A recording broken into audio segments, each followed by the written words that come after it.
Welcome back and Happy New Year. This is our newsletter for this week, January 3rd and 4th. We have a very short week this week.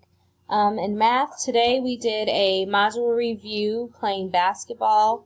We reviewed all the area concepts that we learned before we went on break and played it in the form of a basketball game.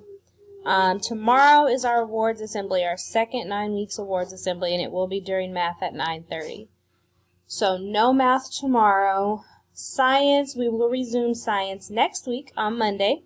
In reading, we did a read aloud called Giraffes Can't Dance, which was about somebody persevering and setting a goal and reaching their goal. So our activity in reading this week is going to be setting goals about things that we want to try new or things that we want to get better at in a form of a one-pager, which is an AVID strategy. And I hope to take lots of pictures of those and get them up for our New Year bulletin board. Reminders, it is very important for your students to be to school on time every day. Students are tardy if they are not in their classroom when the bell rings at 9 a.m. The only important dates I have are for tomorrow, our second quarter awards assembly, and again, that is at 9:30 a.m. We want to say welcome to Miss Jones. She is with us full-time this semester. She was our student teacher last semester, and she was here on Wednesdays.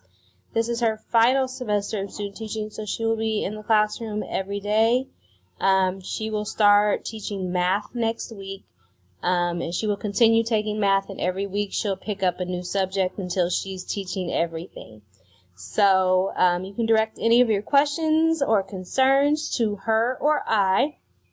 And if you need anything, you know how to get a hold of me.